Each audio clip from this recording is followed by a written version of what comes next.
Welcome to In the City, Bloomberg's podcast connecting you to the conversations and the stories shaping the world of finance. I'm Francine Lacqua. Here's my conversation with the Prime Minister, Rishi Sunak. Prime Minister, thank you so much for speaking to Bloomberg. Now, you've announced some £29 billion of new investments. Investors, of course, see opportunities, partly because they think that it's actually cheap and has further to grow. But then there's also things that they worry about. The reversal of HS2, your stance on the European Court. How do you address some of those questions they have for you? Well, look, first of all, we're excited to be hosting our Global Investment Summit, and it's our Welcome to Business event. I'm also very pleased that, as you mentioned, we have secured commitments of almost £30 billion of investment. That's more than double, if not triple, what we had when we last held this summit. So I think that's an enormous vote of confidence in the UK, and it comes on the back of a very positive autumn statement that we just delivered with significant support for business. So I think there's real momentum in the UK economy. You're seeing that with tangible commitments from investors at a scale we haven't seen before. So look, we're poised to have a very positive day. So Prime Minister Jeremy Hunt framed the autumn statement as a pathway to growth, and yet the OBR trimmed their forecast for next year in 2025. Do you think the OBR is being too conservative? Look, the story of the UK is an economy that has got real momentum. So I've been Prime Minister for just over a year. During that time, we've halved inflation, as I said we would do. We've known now that the UK economy has recovered faster from the pandemic than pretty much any other major European economy. And over the long term, we're still forecast to outperform major European economies. But crucially, business investment has grown faster than any other G7 economy over the last few years. And I think ultimately, if you want to drive growth and productivity in an economy, you need businesses to be investing. We have more momentum for business investment here than anywhere else. So look, I feel actually very positive about the long-term growth outlook for the UK. So do you think the OBR is actually going to have to revise them upwards? Are you confident that the numbers will come in so that you can continue cutting tax? What I can tell you is that when I became Prime Minister just over a year ago, not just the OBR, but also the Bank of England, the OECD and the IMF, all of them predicted that the UK would be in recession this year. That hasn't happened. We put in place a set of policies to ensure that it didn't, and I'm delighted the UK economy has outperformed all of those and has grown this year better than anybody thought. So look, I've got a track record in outperforming what people think, and as I said, the UK economy has real momentum now. Inflation has been halved, business investment is growing faster than elsewhere, and as I said, we've got commitments totaling almost £30 billion for our summit, significantly more than we've had in the past. So I think that shows that investors and companies are voting with their pounds and their dollars, and that shows that there is confidence in the economy, and that's what makes me think we're poised for strong growth. But Prime Minister, if you look at inflation, if you actually exclude energy, it's about, been down by like a fifth. So I don't know how much credit the government can actually take on that. Well, actually, if you look at core inflation, it's pretty much middle of the pack for European economies. Forecast next year to be lower than the Eurozone. And I think in the US, the last numbers I checked. So actually, the momentum on inflation is downwards and coming down faster than peers over the course of the next 12 months, if you look at the forecasts. And we're making sure that we are disciplined with borrowing. Like ultimately, what investors are looking at to make sure that fiscal policy is sensible. We're not fueling the inflationary fire. We're being sensible on public sector wage settlements, and actually you're seeing that feed through to the economy. And as I said, we're also improving labour supply. If I talk to businesses, what they're keen to see is access to labour. We're making sure that our labour market remains flexible, that we're moving people off welfare and into work. All of those things are contributing to, I think, downward momentum on inflation. Prime Minister, if the OBR is actually right in their forecast, what does it mean where you can actually find some spending freeze or actually cuts? Well, what we've just delivered are significant tax cuts. Significant tax cuts for business, significant tax cuts for everybody in work. That's what our autumn statement last week did.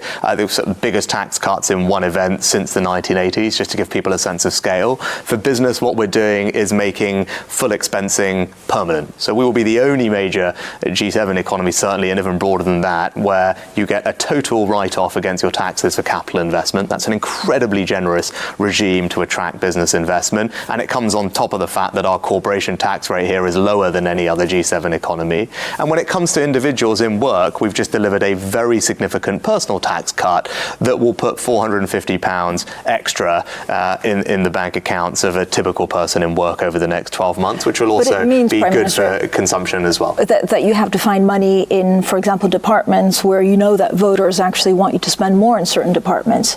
So are you comfortable as possibly being Prime Minister of austerity? No, that's simply not the case. Actually, government spending in the UK right now is at very high levels. Historically, over this Parliament, it's grown at very high levels, even in real terms after the impact of inflation. So I think any commentary or accusation that that's what's happening is just simply unfounded. And we're at a point now, given how people are feeling, given the amount that's being spent, where I think the priority has got to be lowering the tax burden, right? Government's already spending a lot of people's money, and what we need to see going forward is more productivity out of the public sector. It needs to match what we've seen in the private sector post-COVID, and I'd rather focus on efficiency in the public sector and prioritise cutting people's taxes rather than the government spending ever more of their money. That's the point, I think, and I'm very clear that that is the choice that we are making. But even if the voter doesn't necessarily feel that tax cuts because of inflation going up, so how much more can you cut taxes in April and beyond? Well, it wouldn't be right to speculate on future events. We're just still digesting the one we've had, which, as I said, delivered the biggest tax cuts since any event since the 1980s. But what I have said is that this is the start of a journey. And, I meant that when I said, look, after we got inflation down, I wanted to focus on making sure that we reward people's hard work, making sure that we grow the economy and responsibly cutting taxes. And, when we can do more, we will, because that's the direction of travel here now. Prime Minister, is the Rwanda flight taking off before the election actually critical to your message to voters, or will bringing down the immigration numbers be enough? Well, I think the British people's priority is to stop the boats, to stop illegal migration. That's why at the beginning of this year, when I set out 5 key priorities I had, one of them was to deliver on that. And I'm really pleased that since I said that, we've managed to cut the numbers by a third.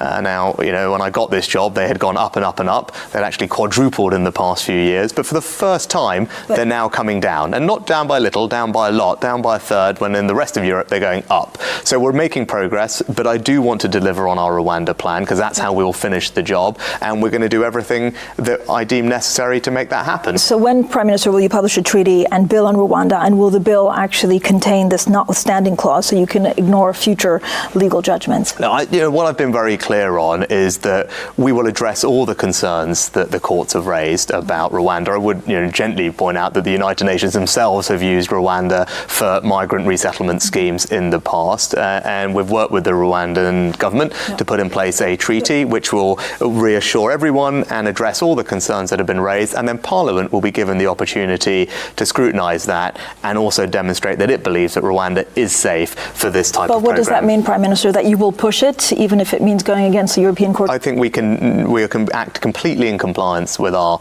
obligations, and that's very much the approach we've taken so far. Some objections and concerns have been raised by our court. We will address all of those and then make it crystal clear that our Parliament, which of course is sovereign in these matters, will be able to scrutinise that and then actually determine that Rwanda is safe. How will you decide when you call an election?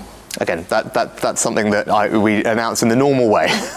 But is there a trigger point? Are you looking at a certain number of something? I'm not focused on elections. I'm really just focused on delivering on the things that I said I would do for the British people. And that is, now that we've halved inflation, we can turn on to cutting taxes, rewarding hard work. It's also about growing the economy. That's what our support and tax cuts for business were about last week. Also tackling illegal migration, stopping the boats, where we've made good progress already with more to come. These are all the things I'm focused on. And also, we've taken some big decisions here about a more pragmatic approach to net zero, for example, which is something that I think is right, that we've got to bring people with us on that journey. We've got to save working families money as we do it. So, we're doing some big things that are making a big difference to people, and I want to make sure that we deliver on this. Prime Minister, you've also taken a hard line, of course, on rising anti-Semitism in the UK. The White House has denounced Elon Musk for what happened on X in the last couple of days. Do you do the same? Yeah, look, I don't tend to get in the business of scrutinising what every single person says who I've interacted with. Of course I abhor anti-Semitism, and as you said, we've been unequivocal from the start of this situation that is not acceptable in our society, and we've been very firm about that. I've personally been very firm about that. It's very sad what is happening. But are you condemning Elon Musk? As I said, I condemn all anti-Semitism, right? It's not about any one particular personality. I condemn anti-Semitism in all its forms. He has a voice. He has a big platform, Prime Minister. And as I said, I condemn anti-Semitism in all its forms. It doesn't matter whether you're Elon Musk or you're someone on the street who's shouting abuse at someone who happens to be walking past you. That's wrong in all its forms. Anti-Semitism in all its forms is completely and utterly wrong, and we have strong laws in place here to tackle racial hatred. People are inciting it. Some of the scenes we've seen have been unacceptable, and the police know that they should be using the full force of their powers to bring those people to justice. That's what we've been very clear about, and that's what we will continue to do, and we've made sure that the Jewish community gets extra funding here to ensure their safety and security, and we will continue to do that.